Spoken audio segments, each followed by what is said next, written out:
네, 안녕하십니까. 중고차 카페 마이카플랜 카페 운영자입니다. 오늘 날씨 많이 추웠습니다. 비도 좀 왔고 아침에는 눈도 왔고요. 여기 인천 기준입니다. 저는 네이버 지식인에서 네이버 파워 지식인으로 중고차 관련 분야 1위에 랭크되어 있는 그런 사람입니다. 네, 저를 혹시 모르실까봐 제가 오늘 이렇게 방송을 켜고 오늘 어떤 주제를 가지고 얘기를 할까 이렇게 좀 생각을 하다가 이제 연말이죠. 12월 오늘이 3일, 12월 3일이니까 이런 질문을 제일 많이 받아요. 연말에 혹시 차 사면 좀 싼가요? 내년에 살까요? 네, 이런 질문을 좀 많이 받습니다. 내년에 사면은 좀 떨어지나요? 정답은 내년에 사면 떨어진다입니다. 그런데 내년에 산다고 해서 1월 1일 날 12시 기준으로 해서 땡 해서 이제 2020년 됐으니까 모든 차 가격이 50만 원, 100만 원 다운된다. 이런 개념이 아니죠. 중고차 가격이 잘 보존이 되다가 떨어지는 데는 이유가 있습니다. 몇 가지 이유가 있죠. 그 첫 번째가 신차가 나올 경우. 뭐 예를 들어서 지금 그랜저가 IG 나오고 더 페이스리프트가 또 됐잖아요. 네, 그런 식으로 뭐 페이스리프트가 돼서 새 차가 나오거나 그럴 경우, 그리고 뭐 지금 일본 여파 같이 어떤 이슈에 의해서 노재팬 가지 않습니다. 사지 않습니다. 이런 지금 운동을 좀 많이들 하고 있는데, 그런 문제들로 일본 차 가격 방어가 안 된다든지 사람들이 찾지를 않으니까요. 요즘에 세 자릿수 번호판 때문에 많이들 민감하죠. 새 차도 안 팔리죠. 중고차도 덩달아 같이 일본 차 시장은 좀 얼어가고 있다. 뭐 이런 이슈에 의해서라든지. 그리고 이제 뭐 이런 어떤 차의 고질적인 문제들 있죠. 고질적인 문제들이 굉장히 크게 부각이 돼서 모든 사람들이 그 차에 대한 하자, 뭐 예를 들어 세타2 엔진, 뭐 GDI 엔진, 뭐 이런 것들 있죠. 그런 문제가 좀 불거졌을 경우. 연말에 이제 보통 대부분 모델 체인지 할 때 많이들 연말에 많이들 바꾸죠. 모델 체인지를 할 때 페이스리프트를 하든지 뭘 하든지 그때 이제 재고 차량 신차에서 재고 차량 떨이하는 경우가 있어요. 그럴 때 이제 뭐 재고차가 뭐 200만 원, 300만 원 쏟아져 나온다. 그런 식으로 할인 금액이 그 정도가 된다 그러면은 순차적으로 사실상 올해 초에 구매한 차가 한 5,000km 뛰고 신차 가격 대비 한 300만 원, 400만 원 싸다. 그러면 그냥 평상시에는 그 정도 해 라고 생각하겠지만, 이게 이제 실제로 몇천 대 뭐 남아있는 물량 소진하겠다 라고 나오면 가격이 2, 300만 원 싸다 그러면 5,000km 탄 거 3, 400 싸게 주고 안 살려고 하죠. 당연히 새 차 비닐도 안 뜯은 거 2, 300 할인해서 할인된 거 살려고 하는 게 사람 마음이기 때문에, 그런 차들이 이제 쏟아져 나올 경우 연말에 또 가격이 떨어지고, 신차 같은 경우 뭐 가격 할인이 들어가고 이런 게 이제 어느 정도 딱딱 플랫폼에 의해서 정해져 있지만은, 중고차는 해가 바뀐다고 해서 1월 달에 갑자기 딱 가격이 내려가고 그러지 않습니다. 그러니까 서로 이제 딜러들끼리, 이거는 그냥 제 생각인데, 눈치를 보죠. 내 차 왜 안 나가지? 하고 검색해 보면 딴 차들이 가격을 다 내렸어. 나는 당연히 매입할 때 요 정도 시세를 보고 매입을 했는데, 그래서 한 1, 2주 정도 걸어놨는데 전화도 한 통 없고, 그럼 내 차가 비싸다는 얘기거든요. 결국에는 차에 어떤 하자가 없으면 내 차가 비싸기 때문에 안 나간다는 거예요. 그러면은 또 검색을 해보면 불이 나게 또 내 차 가격이 비싸 있는 걸 확인하면 또 내리고, 그렇게 안 팔리는 차들을 손으로 순차적으로 내리는 거예요. 자연스러운 현상이죠. 어떻게 보면 시장 논리에 의해서 안 나가면 가격을 내리는 거예요. 또 해 바뀌기 전에 빨리 팔자.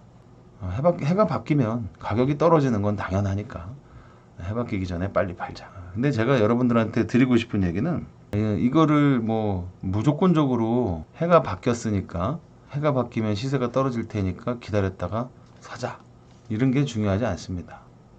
사실상 지금 제가 봤을 때는 차는 내가 가장 필요할 때, 엄청 당장 내일 내가 직장에 취직을 하는데 다음 주부터 차가 필요하다 그러면 그때 사는 거예요. 물론 이게 내년 딱 1월 달 돼서 가격이 떨어진다 그러면 뭐 이제 한 20일 남았으니까, 20일에서 27일 남았죠.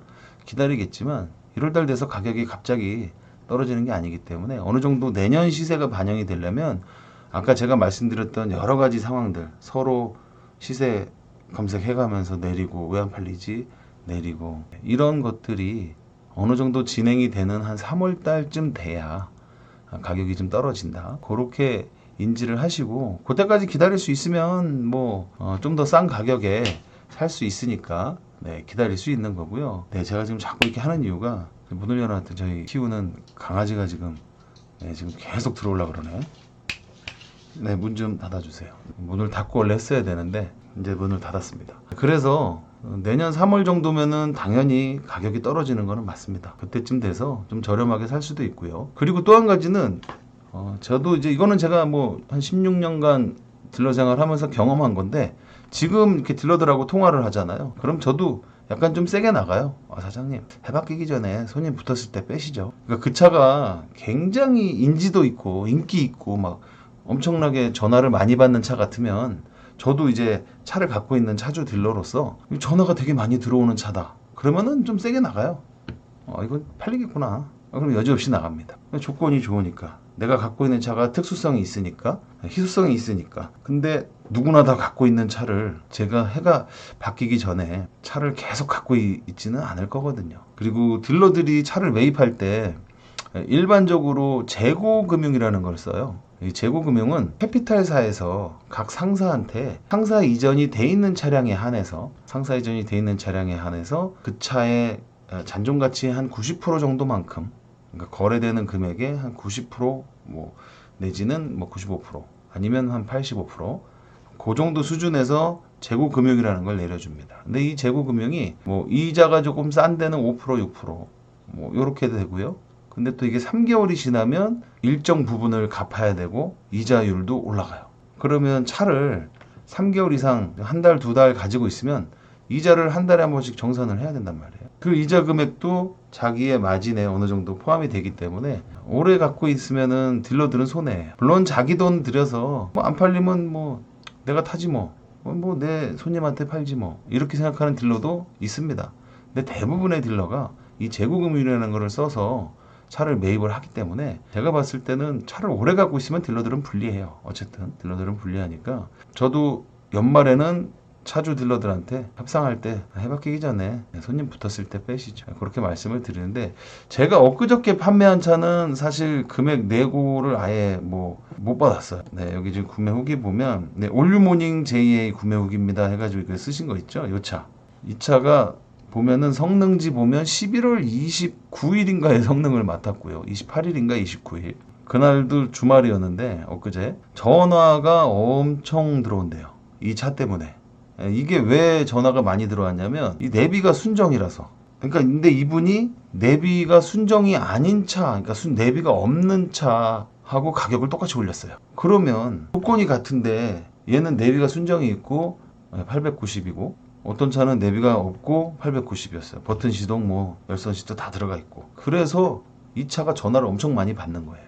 어떻게 보면은 이분도 전략을 짠 거죠. 나는 내비가 있으니까 내비 없는 차보다 한 30만 원에서 50만 원 더 받아도 되겠다라고 했으면은 아마 올해를 넘겼을지도 몰라요.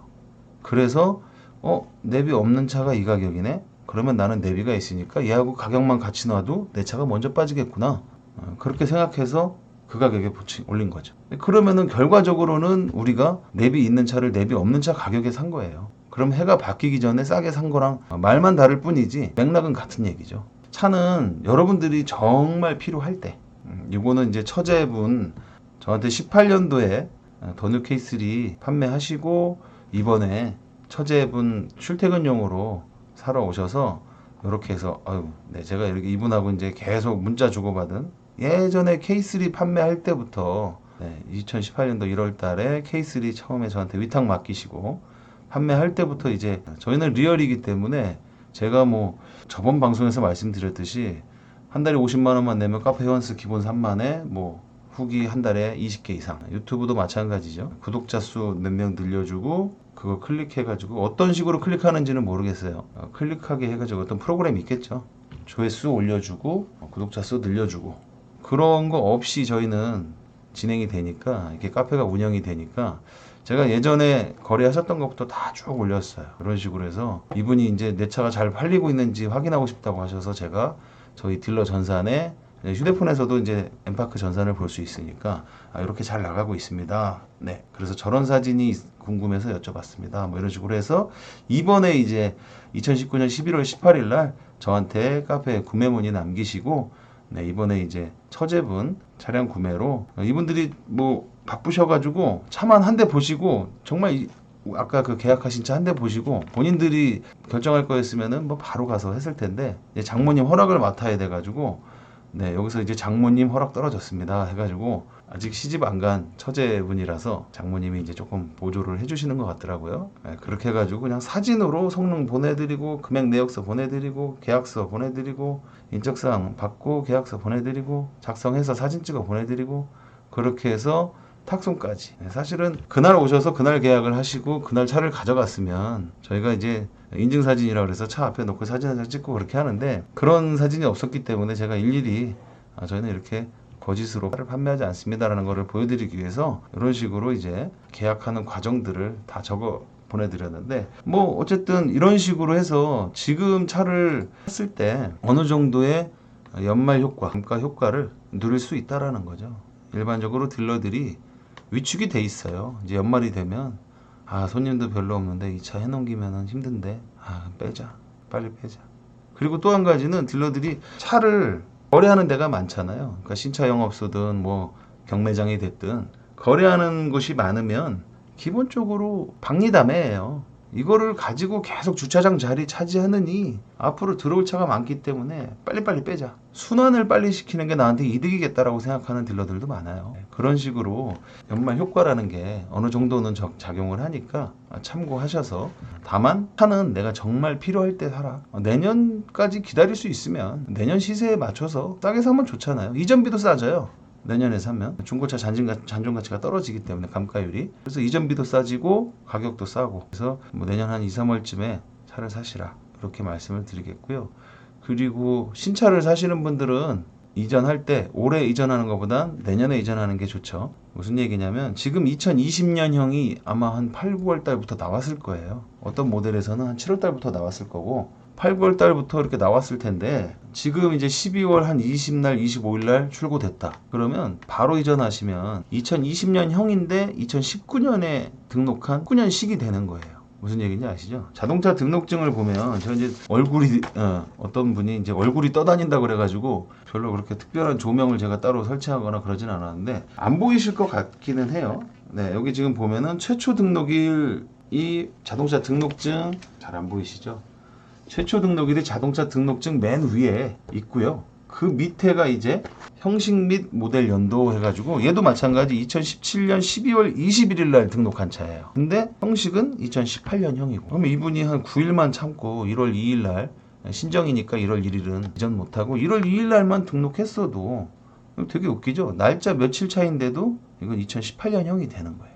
그런 거 신차 사시는 분들도 참고하셔서 네, 그때 이전하시는 걸로 하시면 좋고요. 이거는 뭐 큰 팁은 아닌데 중고차 사시는 분들도 27일, 28일, 29일 날 이렇게 오셔서 사시는 분들은 얘기 잘해서, 이거 제가 뭐 나쁜 짓 하려고 그러는 건 아닌데 내년 1월 2일 날 이전하면 안 되나요? 그러면 이전비도 한 5만 원에서 10만 원 정도 절약할 수 있습니다. 내년에 이전하면 아까 말씀드렸듯이 중고차 과표 자체가 1년이 지났기 때문에 낮아지기 때문에 그에 따른 이전비도 낮아지죠. 근데 이거는 요즘에 뭐 현금 영수증 의무 발행 요때 요런 게 생겼기 때문에 어떻게 보면 실효성이 없을 수도 있어요. 무슨 얘기냐면 내가 이걸 1,000만 원에 샀다고 해서 과표가 700이면 과표대로 이전을 안 하죠. 계약서가 1,000만 원짜리가 들어가면 1,000만 원에 대한 이전비를 다 내야 되는 거예요. 그래서 딜러들하고 손님하고 협의해서 차주가 다운 계약서라 그러죠. 이건 불법입니다. 제가 그렇게 하고 있다는 게 아니라 다운 계약서를 작성을 하죠.